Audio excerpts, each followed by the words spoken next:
सभी छात्रों को स्नेह भरा आशीर्वाद।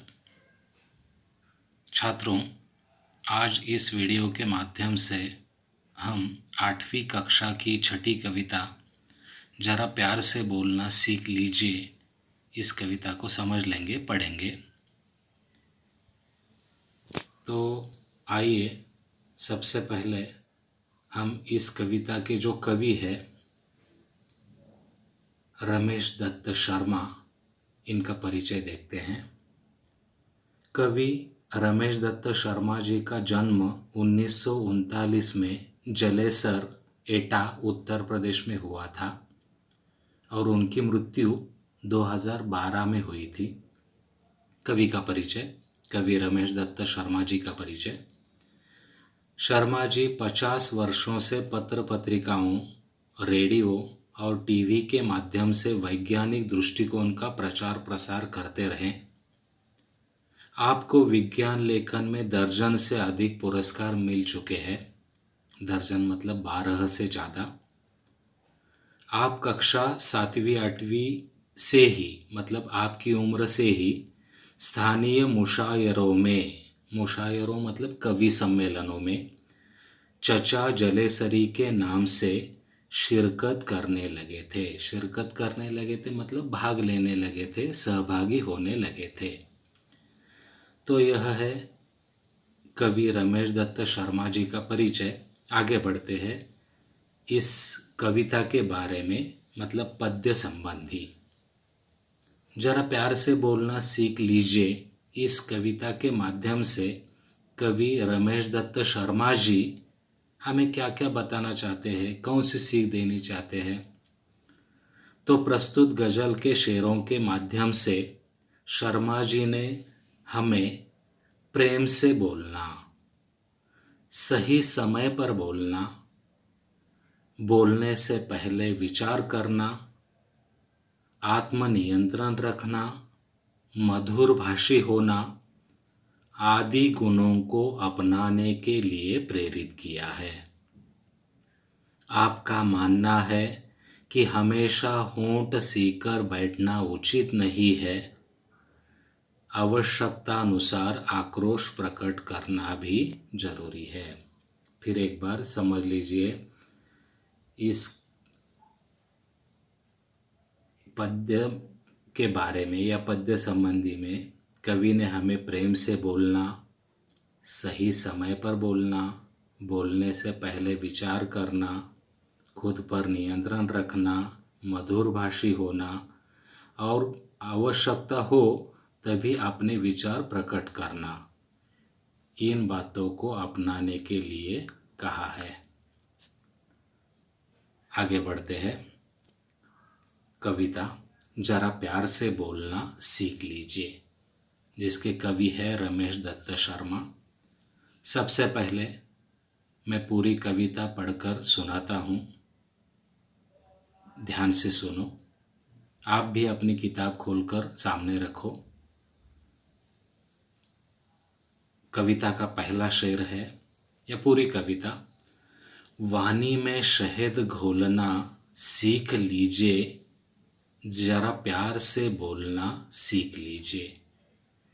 चुप रहने के यारों बड़े फायदे हैं, जुबां वक्त पर खोलना सीख लीजिए। कुछ कहने से पहले जरा सोचिए, ख्यालों को खुद तौलना सीख लीजिए। तू तड़ाक हो या फिर हो तू मैं, अपने आप को टोकना सीख लीजिए। पटाखे की तरह फटने से पहले रोशनी के रंग घोलना सीख लीजिए। कटु वचन तो सदा बोते हैं कांटे, मीठी बोली के गुल रोपना सीख लीजिए। बात बेबात कोई चुभने लगे तो बदल कर उसे मोड़ना सीख लीजिए। ये किसने कहा होंठ सीकर के बैठो, जरूरत पे मुंह खोलना सीख लीजिए। आइए देखते हैं कविता का एक एक शेर, गजल का एक एक शेर, पहला शेर है, वानी में शहद घोलना सीख लीजिए।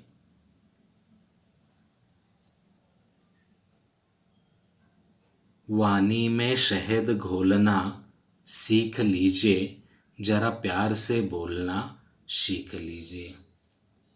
यहाँ पर शहद मतलब मधु, मकरंद, या जिसे हम मराठी में मध कहते हैं। तो इस शेर के माध्यम से कवि रमेश दत्त शर्मा हमसे कहते हैं कि वाणी में शहद जैसी मिठास घोलना सीखो, अर्थात मधुर भाषी बनो, हर किसी से मीठे शब्दों में बात करो, और जब भी दूसरों से बोलोगे तो प्यार से बोलो। यह हुआ पहले शेर का अर्थ। दूसरा शेर है, चुप रहने के यारो बड़े फायदे हैं, जुबा वक्त पर खोलना सीख लीजिए। यहाँ पर जुबा मतलब जीभ या मुंह। इस शेर के माध्यम से कवि हमें बताना चाहते हैं कि जब आवश्यकता हो तभी बोलो, मतलब जहाँ हमें बोलने की आवश्यकता नहीं है वहाँ मत बोलो, चुप रहो। क्योंकि कवि के अनुसार चुप रहने के भी बहुत सारे फायदे हैं, जैसे कि चुप रहने से ऊर्जा की बचत होती है, समय की बचत होती है, मन मुटाव या मतभेद नहीं होते हैं। ये सारे फायदे चुप रहने से होते हैं। इसलिए कवि हमें कहते हैं कि आवश्यकता हो तभी बोलो। यह हुआ दूसरे शेर का अर्थ। हमारा तीसरा शेर है, कुछ कहने से पहले जरा सोचिए, ख्यालों को खुद तौलना सीख लीजिए। ख्यालों या ख्याल मतलब विचार। कवि कहते हैं कि किसी को कुछ कहने से पहले अपनी बात पर विचार करो और फिर बोलो।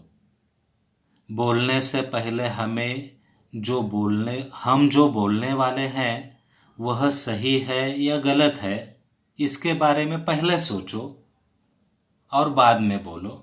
मतलब इस शेर के माध्यम से कवि हमें समझाना चाहते हैं कि हमें हमेशा सोच समझ कर ही बोलना चाहिए।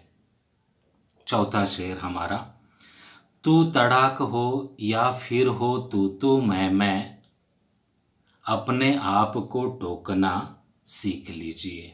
तू मैं मतलब झगड़ा, और टोकना मतलब रोकना।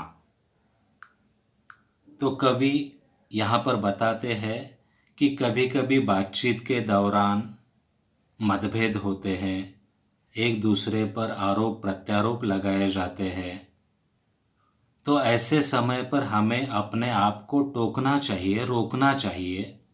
मतलब ऐसे मनमुटाव के समय, मतभेदों के समय हमें चुप रहना चाहिए। आगे अगला शेर है, पटाखे की तरह फटने से पहले रोशनी के रंग घोलना सीख लीजिए।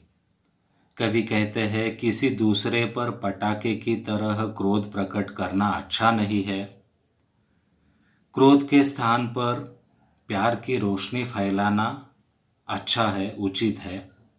क्योंकि जब हम क्रोध प्रकट करेंगे तो हमें भी सामने वाले से क्रोध ही मिलेगा, और जब हम प्यार से बोलेंगे तो सामने वाला भी हमसे प्यार से ही बातें करेगा। इसलिए हमें क्रोध प्रकट नहीं करना चाहिए, तो हमें प्यार के रंग बिखेरने चाहिए।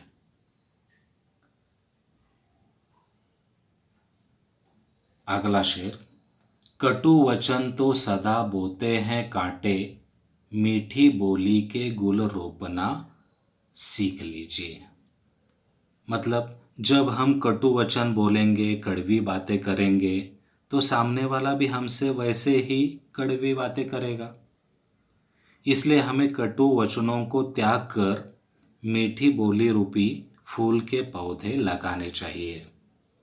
मतलब संक्षेप में हमें हमेशा मीठी बातें ही करनी चाहिए। अगला शेर है, बात बेबात कोई चुभने लगे तो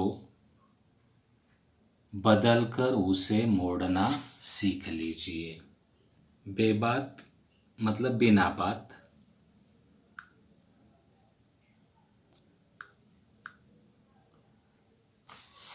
कभी कहते हैं कभी कभी हमारी बातें सामने वाले को चुभती है, या कभी कभी सामने वाले की बातें हमें अच्छी नहीं लगती, तो ऐसे समय बात को प्यार की तरफ मोड़ना चाहिए।